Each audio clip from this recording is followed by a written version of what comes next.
Chapter 1481.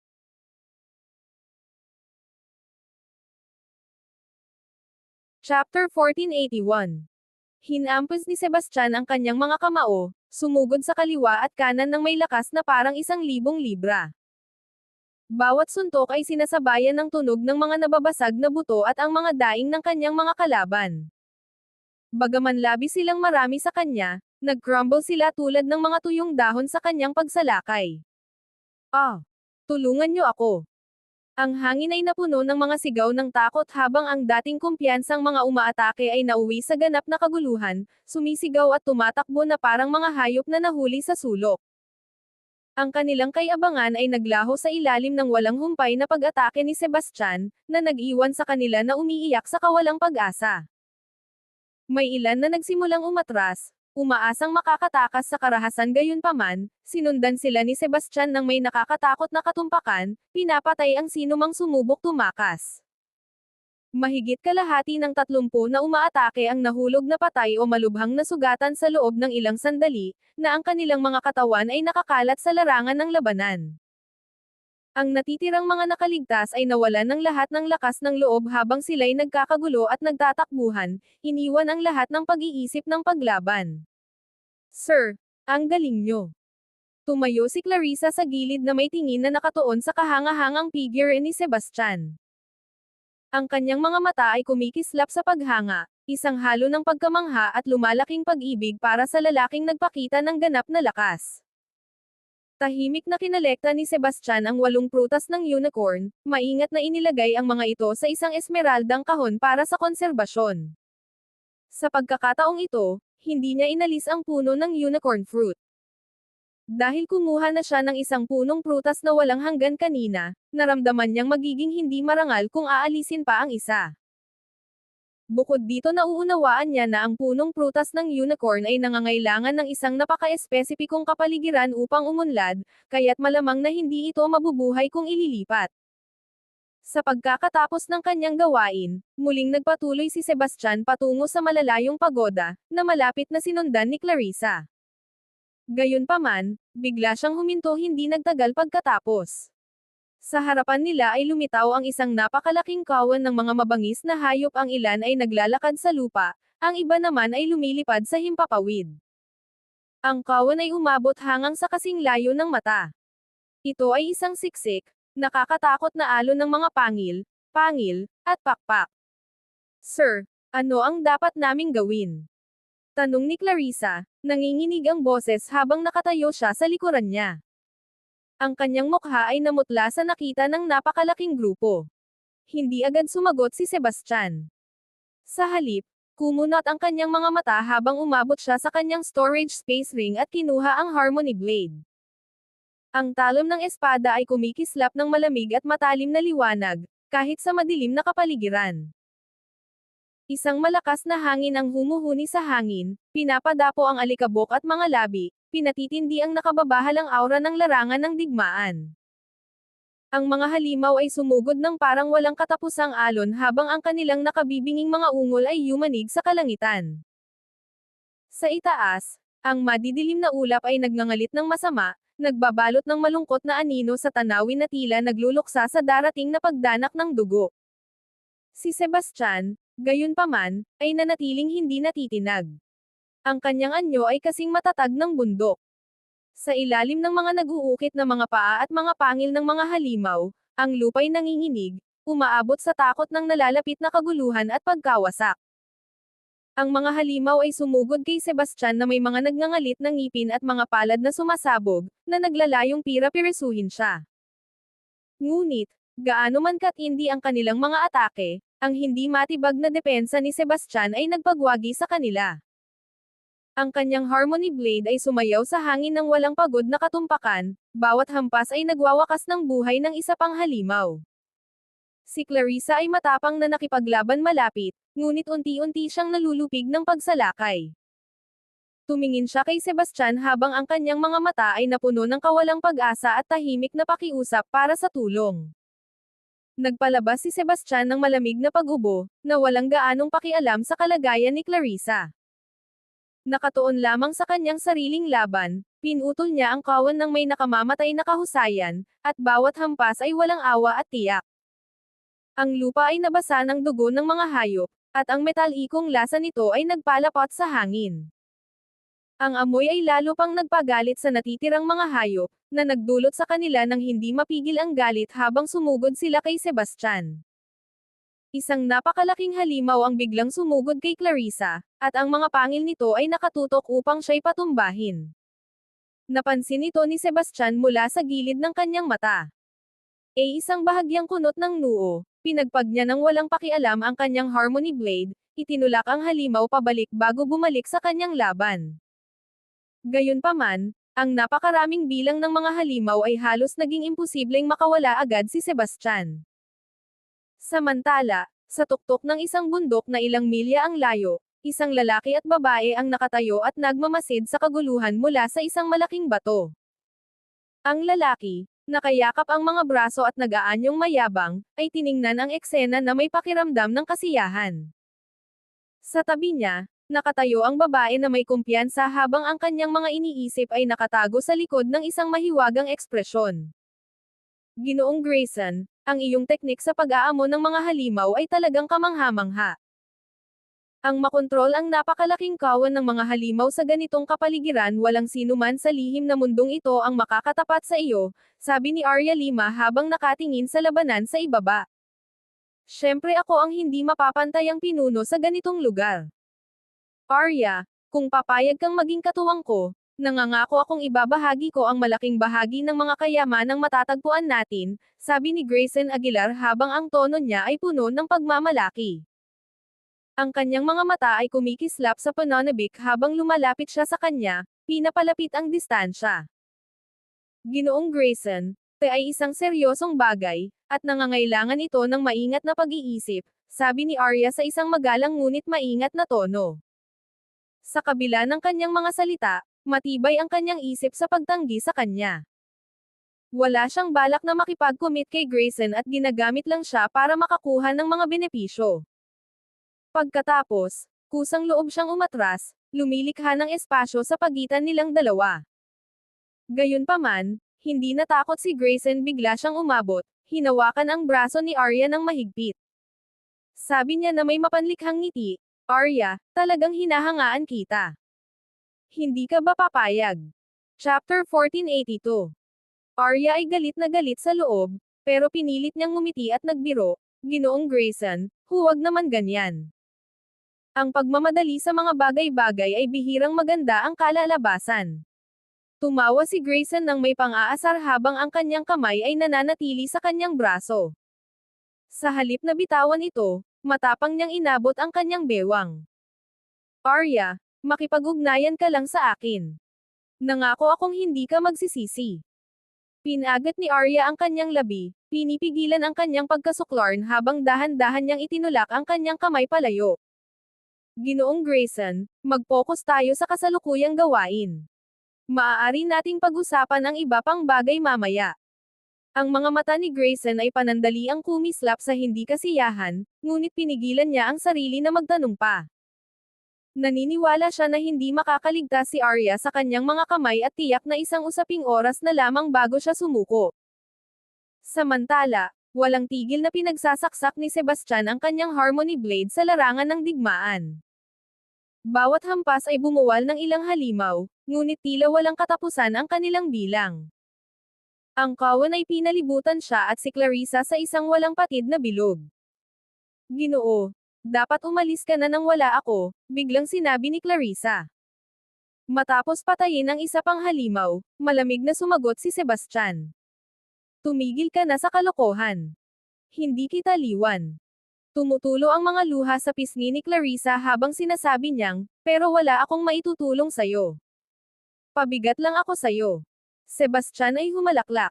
Huwag ka nang magbitiw ng isa pang salita ng talunan. Hanggat nandito ako, ligtas ka. Biglang nagkunot ang noo ni Clarissa at sinabi, Ginoo, parang may mali. Ang mga halimaw na ito ay umaatake ng magkakasundo at may disiplina. Parang may nagkokontrol sa kanila. Si Sebastian ay bahagyang tumango, at ang kanyang mga mata ay kumislap ng malamig na layunin. Napansin din niya ang anomaliyang ito, kasama ang malinaw na pakiramdam na may nagmamasid sa kanila mula sa mga anino. Kung tama ang hinala ko, dapat isa ito sa mga tao mula sa Beastmaster sect. Kung mahuhuli natin kung sino man ang kumokontrol sa mga halimaw, lahat ng mga problemang ito ay malulutas, patuloy ni Clarissa. Ang problema ay sa dami ng mga halimaw sa daan, wala na tayong pagkakataon na mahanap ang nagkokontrol sa kanila, sabi ni Clarissa. Ang boses niya ay nanginginig at puno ng kawalang katiyakan. Manatili ka sa likuran ko at huwag kang gumawa ng ingay, sagot ni Sebastian malamig at matatag ang tono. Walang pag-aalinlangan, inilagay niya ang sarili sa harap niya bilang proteksyon. Ginoo, mayroon ka bang talagang paraan para makalabas tayo dito? Tanong ni Clarissa, bahagyang nagdududa ngunit umaasa pa rin. Ang pagtakas ay hindi sapat. Sino mang magtatangkang magplano laban sa akin ay magbabayad ng halaga, sabi ni Sebastian na may nakakatakot na ngiti. Habang siya'y nagsasalita, isang tablet ang lumitaw sa kanyang kamay. Maya-maya, isang kumikislap na portal ang nabuo mula sa tablet, at ang sumunod na nangyari ay labis na ikinagulat ni Clarissa. Isang kawan ng mga nakal-alasong bubuyog ang sumiklab mula sa portal, bawat bubuyog ay nag-iiba-iba ang laki mula sa nakapikit na kamao hanggang kasing laki ng isang bola ng soccer. Agad silang nagkalat, nagsimula ng isang magkakaugnay na pag-atake sa mga halimaw. Lumaki ang mga mata ni Clarissa sa hindi makapaniwalang pagkamangha habang tina-target ng mga nakal-alasong bubuyog ang mga halimaw ng may nakakatakot na katumpakan.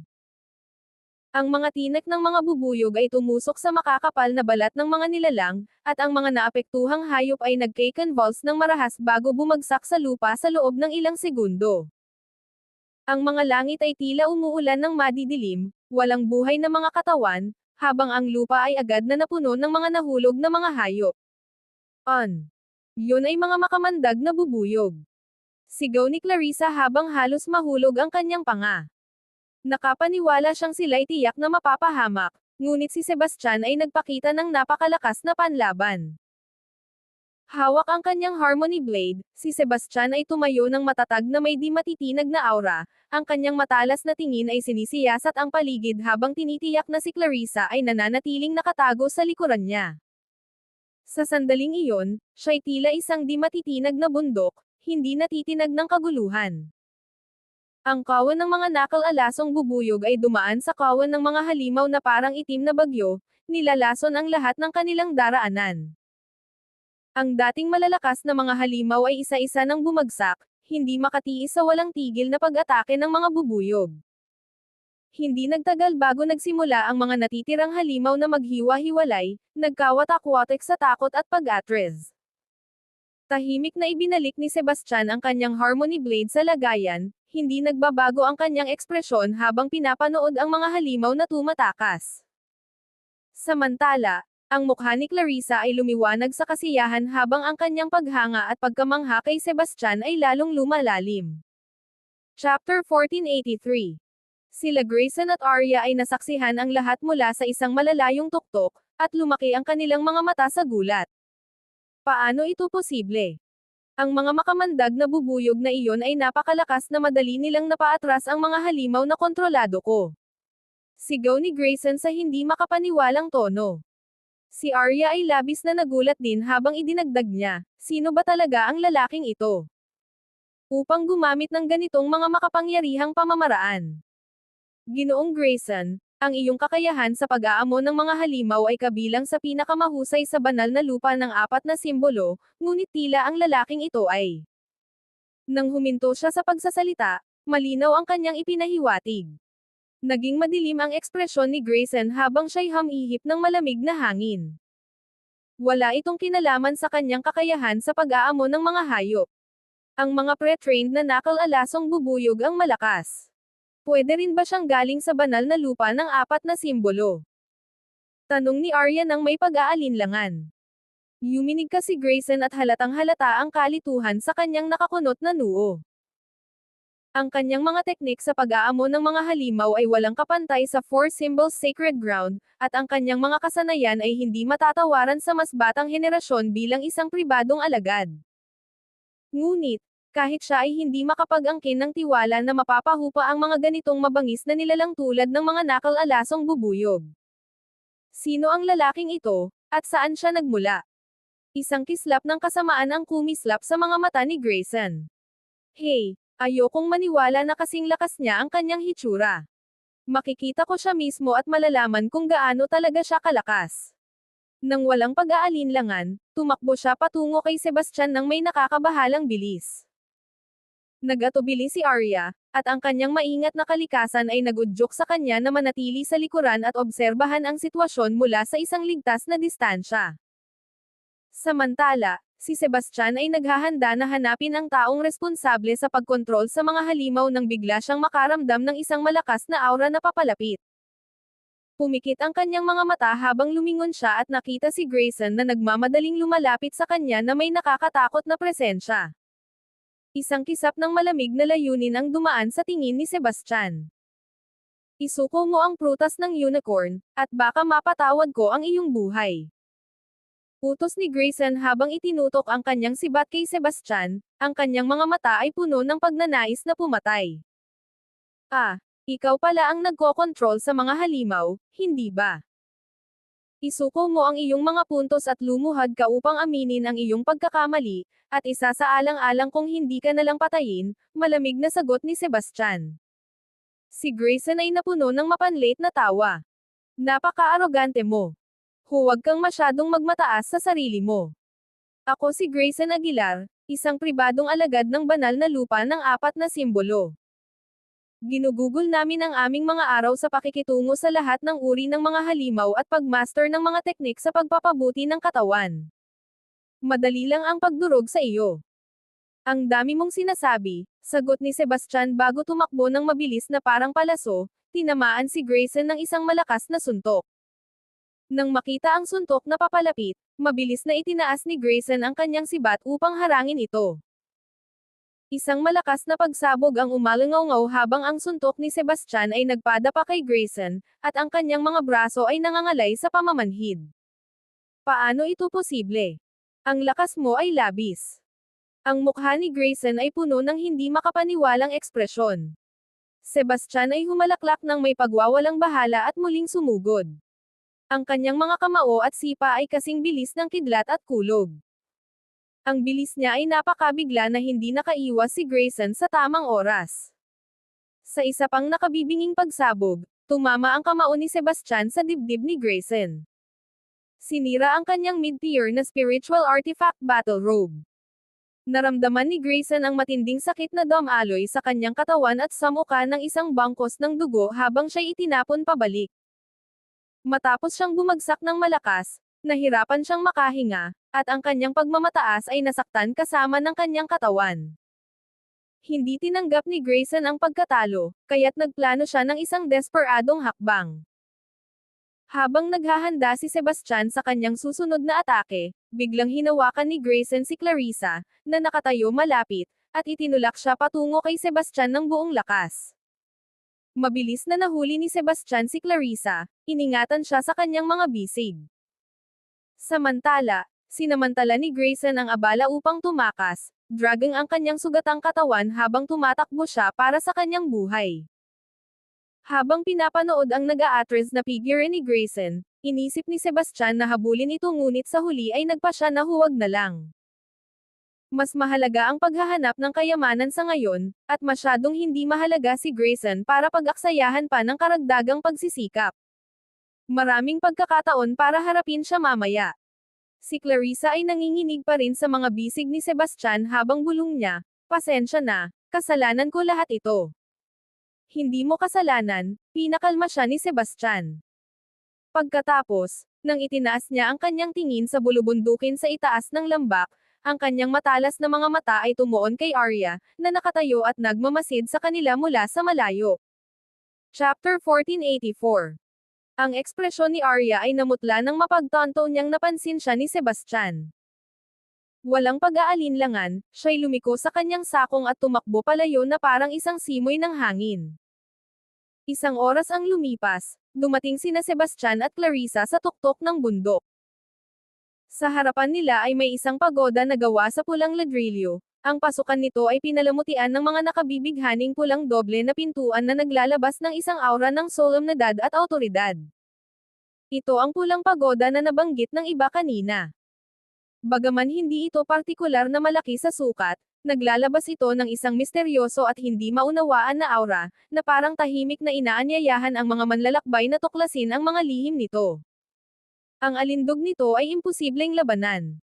Sa sandaling iyon, nakabukas ang malalaking pintuan ng pagoda, na nagpapahiwatig na ang mga limitasyong minsang nagbukas sa kanila ay nawasak na.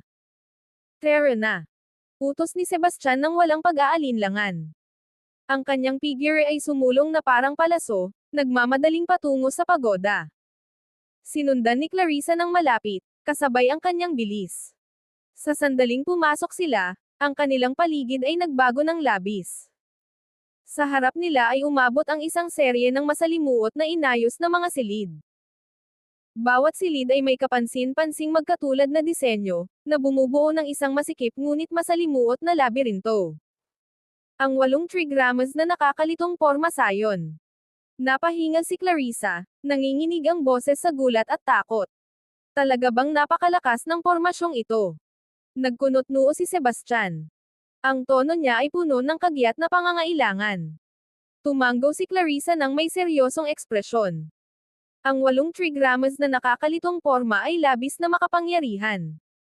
Pinagsasama nito ang kakanyahan ng 8 trigramas na porma sa mga komplikadong bahagi ng isang nakakalitong labyrinth. Ang porma sayon na ito ay labis na mapanlinlang at nakakatakot, naglalaman ito ng 7 maling bituin at isang tunay na pavilion. Tanging sa pag-abot sa tunay na pavilion makakatakas. Kaya, kung mabibigo tayong mahanap ang tunay na pavilion, paulit-ulit lang tayong babalik sa simula at sa huli mamamatay na nakulong sa maze na ito. Tanong ni Sebastian, humihingi ng paglilinaw. Exactly, kumpirma ni Clarissa na may pagtango. Anuman kalayo ng lockerin, ang hindi pagpasok sa tunay na pavilion ay nangangahulugang pagbabalik sa simula, na sa huli ay nagdudulot ng kamatayan sa pamamagitan ng pagkakaipit. Gaano kakumpiyansa ka sa paghahanap ng daan? Muling tanong ni Sebastian. Kinagat ni Clarissa ang kanyang labi, puno ng tensyon ang kanyang mukha. Mayroon tayong 50% na tsansa sa pinakamainam. Ang kaya ko lang ibigay ay ang lahat ko. Ang tingin ni Sebastian ay tumigas sa determinasyon. Magtuon ka lamang sa paghahanap ng daan. Iwanan mo na ang iba sa akin. Ganito. Nagbilang si Clarissa gamit ang kanyang mga daliri sandali bago pumili ng daan pasulong. Pumili si Sebastian na magtiwala kay Clarissa ng walang kondisyon. Ang porma sayon sa harapan nila ay labis na advanced, at wala siyang kaalaman tungkol dito. Ang pagbuo nito sa maikling panahon ay halos imposibleng gawin. Si Clarissa ang nanguna sa susunod na sandali. Tuwing makakasalubong nila ang isang sanggang daan, siya ay titigil, maingat na magbibilang, at gagawa ng desisyon. Minsan siya'y sumusulong, minsan siya'y bumabalik sa kanilang mga yapak, ngunit tila wala namang anumang malinaw na pattern ang kanyang landas. Tahimik na pinasalamatan ni Sebastian ang kanyang desisyon na isama si Clarissa. Kung wala siya, magiging walang saysay ang kanyang mga pagsubok at pagkakamali, na walang garantiya ng tagumpay. Mga 1 oras ang lumipas, sa wakas ay pumasok ang dalawa sa isang napakagandang silid. Sa gitna nito ay nakaupo ang isang alchemy pot na may suprema tier na espiritual na artifact. Ang palayok ay naglalabas ng nakakasilaw, makulay na liwanag na bumalot sa buong silid ng Kailan Awan.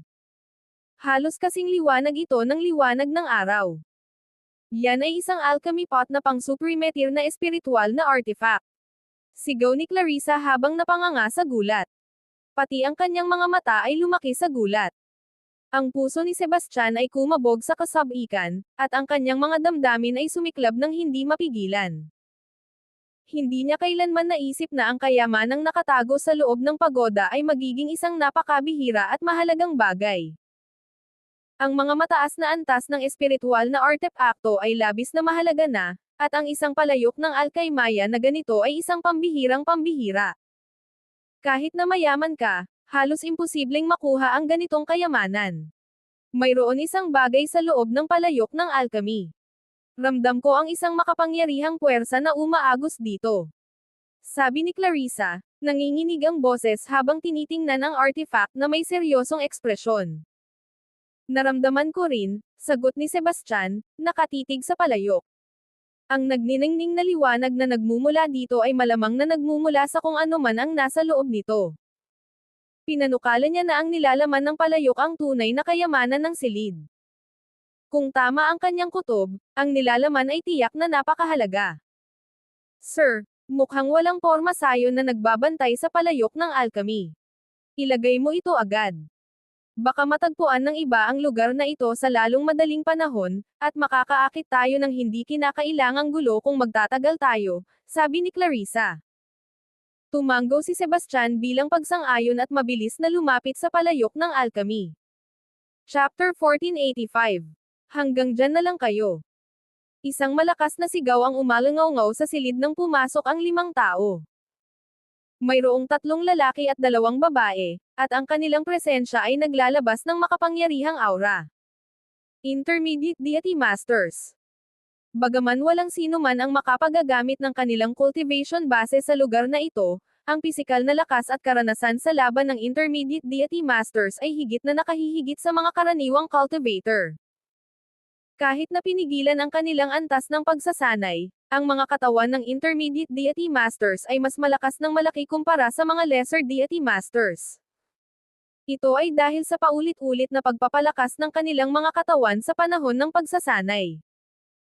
Kahit na hindi sila nagpakadalubhasa sa pagpapabuti ng katawan, ang pag-unlad ng kanilang pagsasanay ay natural na nagpalakas sa kanilang pisikal na lakas. Bukod pa rito ang 5 ito ay hindi mga karaniwang Intermediate Deity Masters. Malaki ang posibilidad na sila ay mga banal na anak at banal na dalaga mga elite na henyo sa kanilang mga kapwa. Ang mga ganitong individual ay madalas na nagtataglay ng pambihirang pangangatawan, at ang ilan sa kanila ay sinanay pa sa mga teknik ng pagpapaganda ng katawan, na nagiging matibay na kalaban. Umalis ka kung ayaw mong mamatay. Isang lalaking nakasuot ng itim na balabal ang malamig na bulyo kay Sebastian. Ang tono niya ay mayabang, at ang kanyang posture ay nagpakita ng paghamak. Tinatrato si Sebastian na parang wala siyang halaga. Hindi nakakagulat ang salubing ito.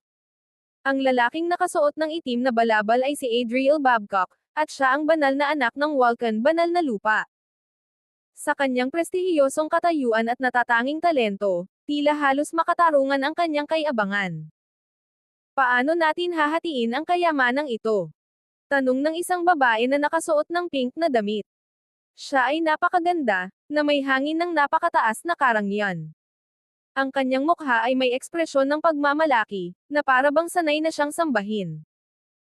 Ang babaeng ito ay si Selena Patman, ang banal na birhen ng Nebulosa banal na lupa. Ang kanyang kagalang-galang na posisyon ay nagdulot sa kanya ng napakalaking respeto at paghanga. Nagtrabaho na tayo noon, kaya paghahatian natin ito ng pantay-batay sa halaga, sabi ni Juan Welcan na may ngiti.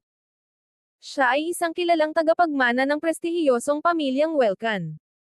Ang 2 pang tumanggo bilang pagsang-ayon, isa ay ang banal na anak ng Novum Solar Sacred Ground, at ang isa pang babae ay nagmula sa kilalang pamilyang Milton.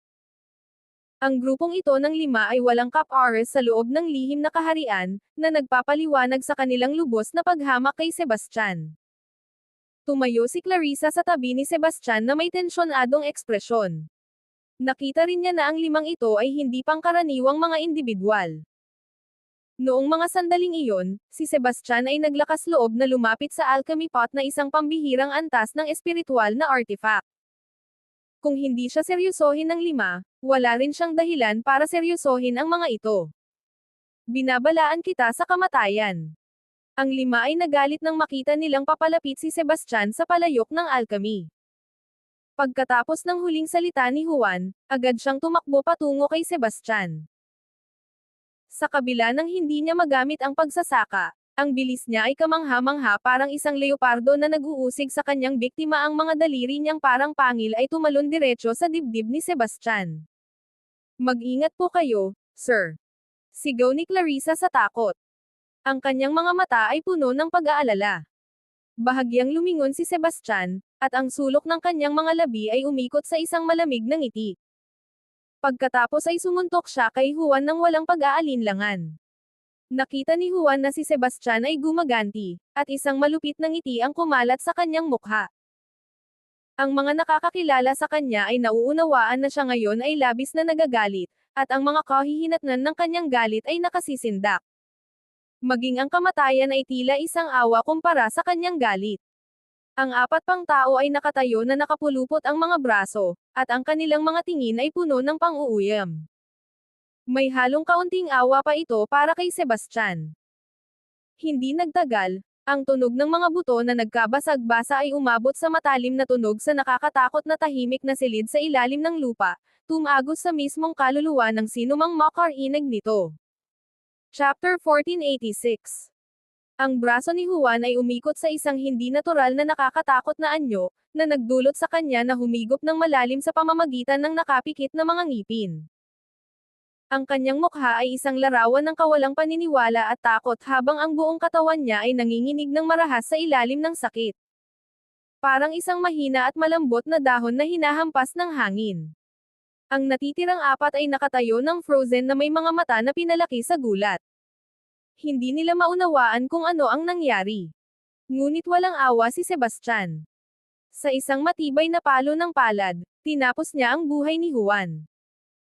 Pagkatapos, parang anino, siya ay nawala at muling nagpakita sa harap ni Adriel. Sa isang malupit na sipa, pinadapan niya si Adriel sa ere na parang kanyan. Si Adriel ay tumama sa matigas na pader at bumagsak sa lupa. Damyugo ang kanyang bibig habang siya'y nawalan ng malay, hindi tiyak ang kanyang kaligtasan. Selena, Sparrow Milton, at Zayden Arna ay nagising mula sa kanilang pagkakalugmok, nagliyab ang galit sa kanilang mga mata. Galit na galit, umatungal sila at sinugod si Sebastian ng buong lakas nila. Hindi nagpaapekto si Sebastian, at tumingin siya kay Selena muna. Naglabas siya ng matalim na sigaw habang hinuhugot ang kanyang espada.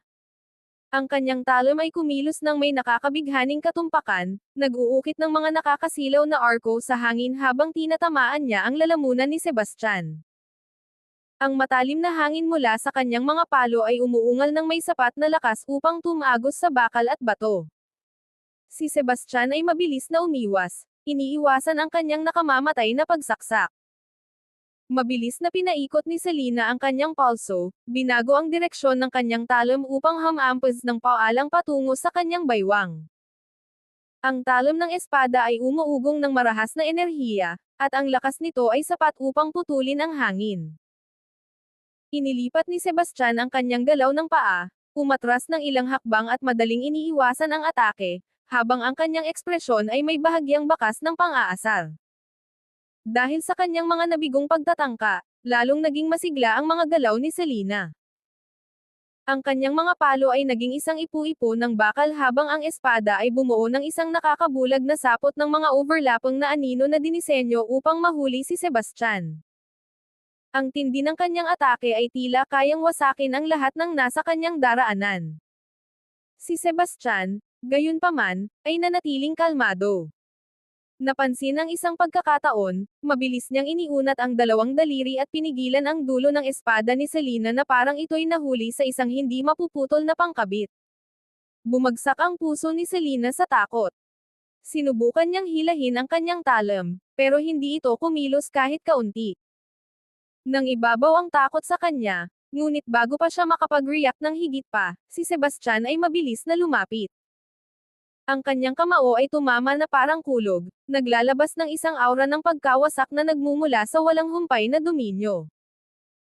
Mabilis na inunat ni Selena ang kanyang mga braso upang harangin ang papalapit na suntok, ngunit ang napakalakas na puwersa ng suntok ni Sebastian ay napilitang magpatalon siya pabalik ng walang kontrol. Nanghina ang kanyang pagkakatayo, at muntik na siyang mahulog sa lupa. Naramdaman ang malubhang sitwasyon, naglunsad ng pinagsamang atake sina Sparrow at Zayden laban kay Sebastian. Ang mga kamao ni Zayden ay mabangis at hindi matitinag. Bawat hampas niya ay may dalang malakas na puwersa na tila kayang magwasak ng mga bundok at maghiwa ng mga bato. Ang lakas ng kanyang mga suntok ay nagdulot ng pagyugong ng hangin na may matatalim na tunog. Samantala, si Sparrow ay kumilos na may liksi ng isang mabilis na maya. Ang kanyang maikling espada ay kumikislap ng malamig na liwanag habang bawat saksak avenue nakatuon sa pagpatay. Sa kabila ng kanilang pinagsamang atake, nanatiling kalmado si Sebastian at maingat na nakaiwas sa malakas na suntok ni Zayden sa pamamagitan ng isang banayad na pagliko. Ang hindi nataman na suntok ay nagdulot pa ng isang ipo-ipo ng alikabok at mga labi. Sa pagkuha ng pagkakataon, nagbigay si Sebastian ng isang spinning kick na tumama ng may katumpakan, tinamaan ang palso ni Sparrow at pinakawalan ang kanyang maikling espada sa hangin. Ang talon ay umiikot sa isang malamig na arko bago bumagsak sa lupa. Walang patid, sinundan ni Sebastian ang kanyang galaw ng isang baligtad na suntok na kasing bigat ng bundok, tumama kay Zayden ng diretso sa dibdib. Naglabas si Zayden ng pigil na sigaw habang siya'y itinulak pabalik ng impact. Tumama siya sa lupa nang may ganitong lakas na ang sahig na bato sa ilalim niya ay nagkalasog-lasog at naging alikabok. Sinubukan ni Sparrow na maglunsad ng isa pang atake, ngunit walang pagkakataon si Sebastian. Sa isang bilis ng galaw, nilapitan niya ang distansya sa pagitan nila at nagbigay ng tila ordinaryong suntok. Gayunpaman, ang suntok ay may dalang apokaliptikong lakas. Sumigaw si Sparrow sa sakit habang siya'y inihagis sa buong silid, at ang kanyang katawan ay tumama sa pader. Ang pagbangga ay nagdulot ng pagbagsak ng pader, at siya ay natabunan ng mga bumagsak na debris. Selena, na ngayoy mapatla sa takot, lumingon upang tumakas. Ngunit mas mabilis si Sebastian. Sa ilang mabilis na hakbang, nilapitan niya ito, at hinawakan ang kanyang balikat ng mahigpit. Pagkatapos, itinapon niya siya sa lupa ng may puwersang tila yumanig sa mismong kalangitan. Sinubukan ni Selena na bumangon ng desperado, ngunit tinapakan ni Sebastian ang kanyang likod, pinipigilan siya na parang may sinaunang bundok na nakabigat sa kanya. Siya ay ganap na hindi makagalaw. Si Clarissa, na nanunood mula sa gilid, ay natigilan sa gulat. Hindi siya makapaniwala sa labis na takot sa lakas ni Sebastian, na nagbigay daan sa kanya na durugan ang kanyang mga kalaban ng napakadali at may kapangyarihan. Tiningnan ni Sebastian ng malamig si Selena na napapahina at ang mga walang buhay na katawan na nakakalat sa lupa. Sa isang mapanlate na pagubo, sinabi niya, at naglakas loob ka pang magmalaki sa harap ko. Ang ilalim na palasyo ay tahimik, maliban sa nakabibinging aura ng presensya ni Sebastian. Nanatili ito sa hangin na parang isang di makatotolerang bigat, nagdudulot ng takot sa puso ng sinumang maaaring nakasaksi nito. Si Selena, na ngayoy nakadapa sa ilalim ng kanyang paa, ay nilamon ng galit, ngunit higit na ng takot. Nilunok ang kanyang kay-abangan, siya'y nagmamakaawa, mali ako. Pakiusap, pakawalan mo ako. Chapter 1487. Sebastian ay orihinal na nagplanong tapusin siya, ngunit bigla niyang napansin na si Selena ay may espiritual na kalikasan. Ang natuklasang ito ay agad na nagpabago sa kanyang isip. Inalis niya ang kanyang paa mula sa likod ni Selena. Lumuhad siya at dahan-daang hinaplos ang makinis na pisngi nito. Napakaganda mo. Talagang sayang naman kung papatayin kita. Mula ngayon, magiging katulong kita. Ano? Gusto mo akong maging attendant mo? Iyan ay ganap na imposible. Halos magalit si Selena. Siya ang banal na dalaga ng nebulosa banal na lupa at ang pinakatanyag na kagandahan sa silangang rehiyon, isang diyosa sa mata ng hindi mabilang na mga lalaki. Para kay Sebastian na magmungkahi ng ganitong bagay ay ang pinakamalaking insulto. Kaya, sinasabi mo bang mas pipiliin mo ang kamatayan? Tanong ni Sebastian na may mapaglarong ngiti. Ngunit para kay Selena, ang kanyang ngiti ay tila di manyakal, nagpapadala ng nanginginig sa kanyang gulugod. Ako ang banal na dalaga ng nebulosa banal na lupa. Kung papatayin mo ako, nangangahulugan ito ng pagdedeklara ng digmaan laban sa nebulosa banal na lupa.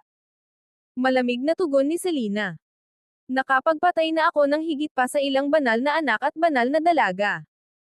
Sa tingin mo ba'y mababahala ako kung idagdag ka pa sa listahang iyon? Sagot ni Sebastian, ang tono niya'y may halong aliw at banta.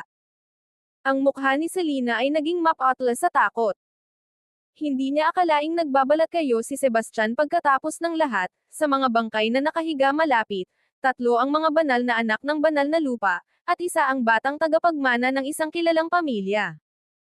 Pinatay ni Sebastian ang lahat ng iyon nang hindi man lang kumurap. Kinakatawan ko ang dignidad ng Nebulosa Sacred Ground. Ang maging iyong tagapag-alaga ay magiging isang kahihiyan sa aking sacred ground. Pakiusap, magbigay ng ibang kondisyon, pakiusap ni Selena. Ang kondisyon ko ay hindi mapag-uusapan. Bukod dito, ang pagiging aking tagapag-alaga ay isang karangalan na hindi matutumbasan. Huwag kang maging hindi marunong tumano ng utang na loob, sabi ni Sebastian na may malamig na tawa. Pinagdiinan ni Selena ang kanyang mga ngipin at matigas na sumagot, hindi ko talaga magiging katulong mo. Naging madilim ang ekspresyon ni Sebastian, at sinampal niya si Selena ng 2 beses sa mukha nang walang salitang binitiwan. Ang matinis na tunog ng mga sampal ay umabot sa tahimik na silid sa ilalim ng lupa, at agad na namula at namaga ang kanyang mga pisngi. Matigas pa rin ang ulo. Pang-aasar ni Sebastian habang inilalabas ang matalim na kutsilyo at itinutok ito sa kanyang mukha. Ang malamig na talim ay dumampi sa kanyang balat, at ang puso ni Selena ay lumubog sa kawalang pag-asa. Ramdam niya ang nakabibinging talim ng pangil, at unti-unti siyang nilamon ng takot. Sabihin mo, kung gagawa ako ng ilang peklat sa magandang mukha mo, magiging ikaw pa rin ang tinatawag na pinakamagandang babae sa silangang rehiyon. Sabi ni Sebastian sa isang nakakatakot na tono. Ang mga mental na depensa ni Selena ay tuluyan ng bumagsak, at ang mga luha ay dumaloy ng walang kontrol sa kanyang mga pisngi. Please, huwag. Gagawin ko ako na ang magiging katulong mo, umiiyak na sabi ni Selena habang nanginginig ang kanyang boses sa takot at kawalang pag-asa. Hindi na niya kayang tiisin ang takot at banta. Sebastian ay nagpakawala ng malamig na tawa at sinabi, walang halaga ang mga salita lamang. Lunukan mo muna ang daang bisang pil na ito. Inilabas niya ang isang itim na pil mula sa kanyang bulsa, at ang ibabaw nito ay naglalabas ng mahina, nakakatakot na aura. Ano ito? Tanong ni Selena na may takot. Ito ay isang Pildores na personal kung pinino. Kung hindi mo regular na iinuman ang antidote, mag-a-activate ang lason, at ang katawan mo ay mabulok, magiging isang lawa ng dugo at nana, sagot ni Sebastian na may nakakatakot na ngiti. Ang katawan ni Selena ay nanginginig ng hindi mapigilan sa kanyang mga salita. Sa ilalim ng nakakatakot na titig ni Sebastian, nag-atubili siya ngunit sa huli ay kinuha ang tableta gamit ang nanginginig na mga kamay, inilagay ito sa kanyang bibig at nilunok. Si Sebastian ay ngumiti ng may kasiyahan habang ibinabalik ang patalim sa kanyang lagayan. Hindi naman mahirap. Tandaan mo, pagmamay-ari mo na ang buhay mo mula ngayon. Huwag mong isipin na ilalabas ang lason, o agad itong mag-a-activate. Chapter 1488. Sir, dapat nating mabilis na ilagay ang artifact at umalis sa lugar na ito. Kung may iba pang dumating, tiyak na magdudulot ito ng hindi kinakailangang problema, agarang paalala ni Clarissa. Naiintindihan. Bahagyang tumango si Sebastian. Pagkatapos, naglakad siya ng matatag patungo sa palayok ng alchemy. Ang palayok ay medyo maliit, halos kasing taas lamang ng kalahati ng kanyang taas, at masalimuot na inukit ng mga pattern ng mga kakaibang bulaklak at halaman. Ang elegante nitong disenyo ay naglalabas ng isang aura ng misteryo, na malinaw na nagpapakita ng pagkasira ng hindi mabilang na mga taon. Hinawakan ni Sebastian ang takip ng palayok ng alchemy at maingat na itinaas ito ng kaunti. Sa sandaling iyon, isang malamig na lamig ang sumiklab, kumagat sa kanyang balat at tinakpan ito ng mga goosebumps. Mag-ingat ka, sir. Sigaw ni Clarissa sa takot. Si Sebastian ay lahis ding nagulat, agad niyang isinara ang takip at tinakpan ang palayok, pagkatapos ay mabilis itong inilagay sa kanyang storage space ring. Nagpalitan sila ni Clarissa ng tingin ng kapwa-ginhawa bago simulan ang kanilang paglabas mula sa labirinto na sinundan si Selena. Ang kakayahan ni Selena sa pag-navigate ay talagang mas mababa kumpara kay Clarissa.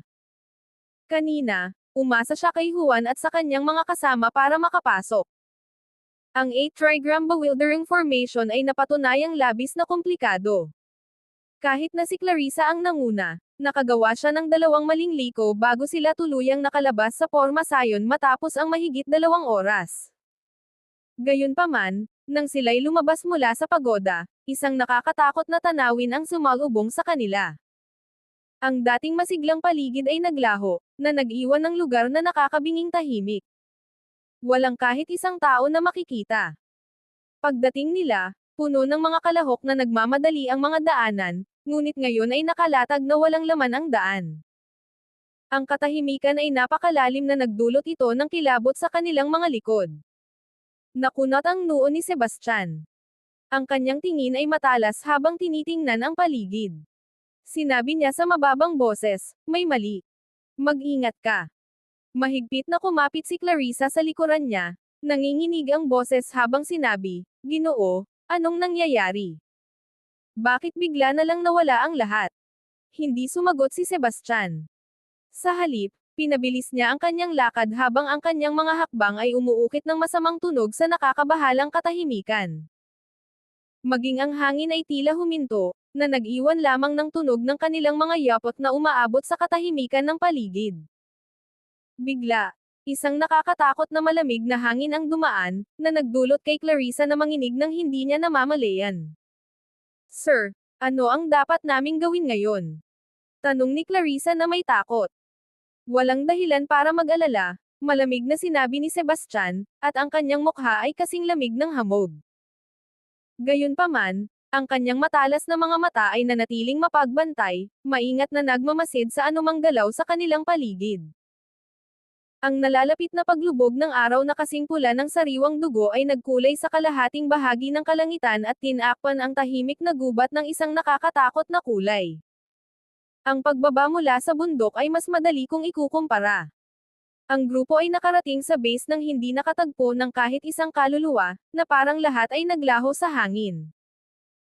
Ang hangin ng bundok ay umuungol sa mga puno, naglalabas ng mga nakakatakot na iyak, habang ang ligaw na damo sa tabi ng daan ay nanginginig sa simoy ng hangin. Tumigil si Sebastian at iniunat ang kanyang kaliwang kamay. Mula sa kanyang imbakan ng singsing ay lumabas ang isang madilim na vortex, at isang kawan ng nakal-alasong mga buhuyog ang lumipad palabas, mabilis na kumakalat sa lahat ng direksyon. Ang mga silwete ng mga bubuyog ay lumitaw na malabo bago naglaho sa malalayong anino sa mahinang liwanag. "Ikaw ba ay mula sa banal na lupa ng 4 na simbolo?" Hindi napigilan ni Selena na itanong habang pinapanood ang eksena. Sebastian ay humalaklak ng may pangungutya. "Tawagin mo akong sir." Ikaw ang buong katawan ni Selena ay nanginginig sa galit. Sa loob-loob niya, nagngangalit siya, "Ako ang banal na dalaga ng nebulosa banal na lupa. Paano niya ako naglakas loob na hamakin ng ganito? Balang araw, pagbabayaran ko siya ng mahal." Napansin ang kanyang galit na may halong kawalang kapangyarihan, hindi nagpatinag si Sebastian. Ang tanging iniisip niya ay kung paano tuluyang wasakin ang kay-abangan ng mapagmataas na banal na dalaga na ito. Mga 5 minuto ang lumipas, nagsimulang bumalik ang mga nakal-alasong bubuyog. Sa pamainagitan ng kanyang koneksyon sa reyna ng mga bubuyog, nalaman ni Sebastian na wala ni isang tao sa loob ng maraming milya. Ang kabangisan ng sitwasyon ay labis na nakakabahala. "Ano ang susunod naming gagawin, sir?" Maingat na tanong ni Clarissa. Ang tono niya ay puno ng pangamba. Chapter 1489. Umalis na tayo dito. Maikli at matatag ang mga salita ni Sebastian habang naglakad siya ng may kumpiyansa patungo sa labasan, mabilis na naglalaho ang kanyang figure sa dilim ng gabi. Bagaman sinabi ni Sebastian na aalis na sila, sa mga susunod na oras ay nakita siyang naglalakbay sa mga sulok ng lihim na kaharian sa ilalim ng gabay ng mga nakal-alasong bubuyog. Bawat bagong tuklas ay nagpapabilis ng kanyang tibok ng puso. Nakita niya ang lila na damong dragon, kung saan ang mahiwagang lila na aura nito ay kumikislap habang ang mga pattern na parang dragon ay tila gumagalaw sa mga dahon nito. May mga bulaklak din na tinatawag na worry me not na kumikislap sa isang pangarap na liwanag na nagdudulot ng malalim na kapayapaan sa sinumang makakita nito. Kasama ng mga kayamanang ito, nakatagpo siya ng maraming iba pang bihirang halamang espiritual na puno ng masaganang enerhiyang espiritual. Maingat at masusing kinolekta ni Sebastian ang mga ito habang ang kanyang mukha ay napuno ng kasiyahan. Sir, 2 araw na po. Hindi pa ba tayo aalis? Tanong muli ni Clarissa. Ang kanyang pagka-impatient ay nagsisimula nang lumabas nang mapansin niyang walang balak si Sebastian na umalis. Hintay ka lang ng kaunti, sagot ni Sebastian ng kalmado. Maghintay para sa ano? Sumabat si Selena. Para magtipon ang lahat, sabi ni Sebastian na may makabuluhang ngiti. Magtipon. Anong ibig mong sabihin? Tanong ni Selena na may nakakalitong ekspresyon. Si Clarissa, tila, ay naguguluhan din. Ipinaliwanag ni Sebastian ng casual, ang biglaang pagkawala ng lahat sa lihim na kaharian na ito ay nagpapalagay sa akin na may nagkalat ng balita tungkol sa mga kayamanang nakuha ko. Iyan ay imposibleng mangyari. Bukod sa amin, ang tanging ibang tao na nakakaalam tulad ni Juan at ang iba pa ay pinatay mo. Paano nakalabas ang balita? Tanong ni Selena, labis na naguguluhan. Iyon ang bahagi na hindi ko pa natutuklasan, inamin niya habang iniikot ang kanyang matalim na tingin kay Clarissa. Alam mo ba ang tungkol dito? Alam ko ba? Mabilis na sagot ni Clarissa, ngunit ang kanyang mga mata ay nagkanulo ng isang saglit na bakas ng takot. Sinabi ni Sebastian, bagaman hindi ko alam kung paano kumalat ang balita, sigurado akong tumatawag ng tulong ang mga taong iyon at nagtitipon sa labasan ng lihim na kaharian. Sa sandaling umalis ako, sabay-sabay silang aatake upang patayin ako at agawin ang mga kayamanan. Ano? Naging napakaputla ng mukha ni Selena nang marinig ito. Mabilis siyang tumingin kay Sebastian at sinabi, aaminin kong napakalakas mo, pero ang lakas na iyon ay nasa iyong pisikal na katawan. Kapag nasa labas ka na, mawawalan ka ng kalamangan. Mapapahamak ka kung mag-isa mong haharapin ang napakaraming kalaban. Nag-aalala ka ba sa akin? Tanong ni Sebastian na may nakataas na kilay. Sino bang nag-aalala sa'yo? Ako ang nag-aalala para sa sarili ko. Kung mamatay ka, sino ang magbibigay sa akin ng antidote? Bakit hindi mo ibigay sa akin ngayon? Tanong ni Selena ng maingat, sinusubukan ang kanyang reaksyon. Wish mo lang yan. Kung mamatay ako, babagsak ka rin kasama ko, malamig na sinabi ni Sebastian. Ikaw. Itinuro ni Selena siya habang nanginginig sa galit, ngunit siya'y lubos na walang magawa. Pagkatapos ng maikling pagtigil, muling nagsalita si Selena, kung alam mong nagkikita-kita sila sa labasan para ambusuhin ka, bakit hindi ka umalis ng mas maaga? Hindi naman agad-agad mangyayari ang kanilang pagtitipon. Kung umalis tayo ng mas maaga, baka mas mataas ang tsansa nating makaligtas. Dahil gusto nila akong targetin, natural lang na bigyan ko sila ng pagkakataon bukod pa rito, halos nauubos na ang aking mga puntos, at ito ang perpektong pagkakataon para mapunan ang mga ito, sabi ni Sebastian na may walang pakialam ng ngiti. Ano? Nababaliw ka na ba?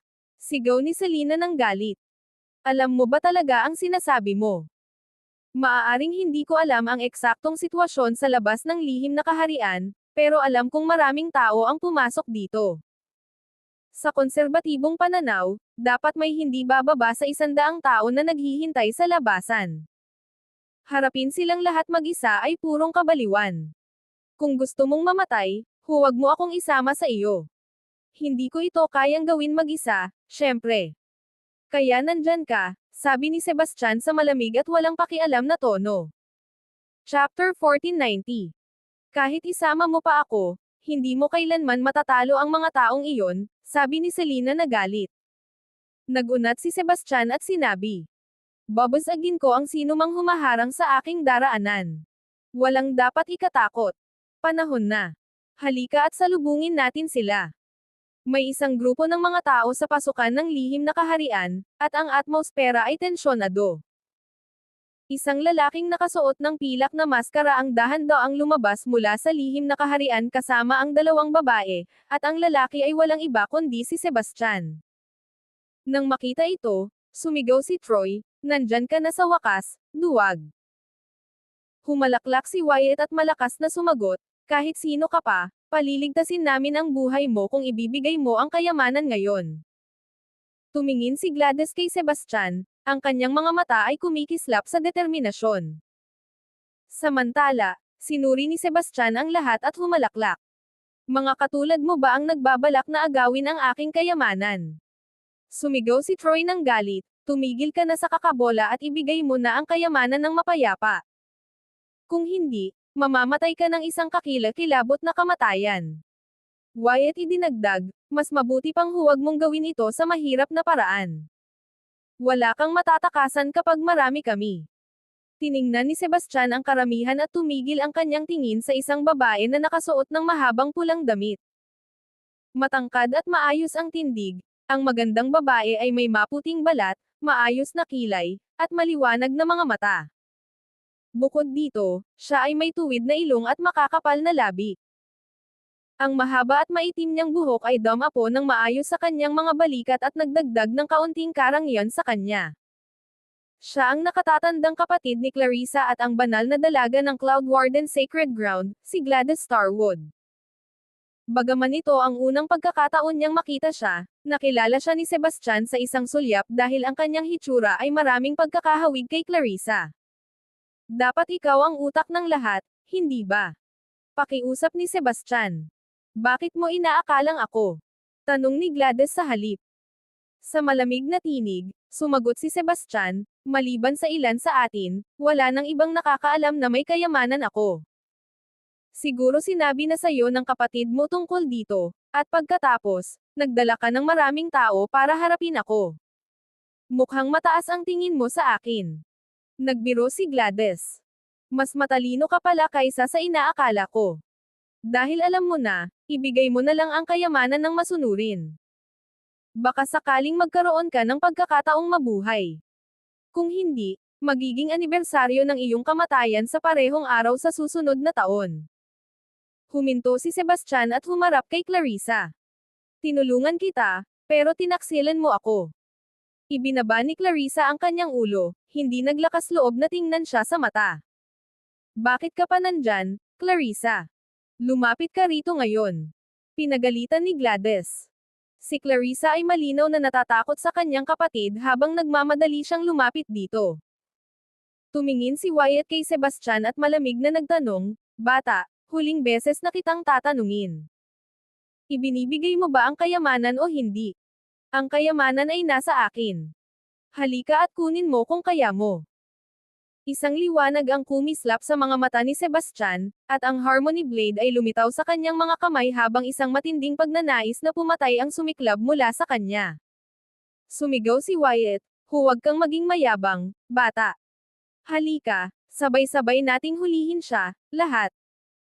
Pagkarinig niyon, ginamit ng lahat ang kanilang mga teknik at mahika, bigla, kumislap ang mga spark na may espiritual na enerhiya, at lumitaw ang iba't ibang malalakas na alon ng enerhiya. Isang lesser deity master na may mid-grade spiritual artifact na longsword ang lumipad patungo kay Sebastian. Pumihit si Sebastian at mabilis na kinuha ang espada. Kumislap ang kanyang mga mata, at piniga niya ang espada. Pagkatapos, sinipa niya ang sarili sa hangin, naglabas ng isang pagsabog ng enerhiya. Ang Lesser Deity Master ay tinadyakan na parang kanyon at sumabog sa kalangitan. Ang dugo ay nanatili sa hangin na parang ulap, at ang tanawin ay nakasusuklam. "Pakita mo sa akin kung ano meron ka," sigaw ni Gladys. Ipinagpag niya ang kanyang mga braso at nagpakita ng nagliliyab na pulang panghampas. Naging isang mahabang, nagliliyab na ahas ito, inaatake si Sebastian gamit ang nakabukas na pangil. Nang hindi man lang nagatubili, naglakad si Sebastian gamit ang Phantom Steps at nilapitan ang nagliliyab na ahas. Ang kanyang katawan na parang bakal ay hindi natatakot sa mga apoy ng mahiwagang panghampas. Hinawakan niya ito ng 7 pulgada, hinailan niya ito, at nahatak si Gladys pasulong ng ilang hakbang, halos matamba siya.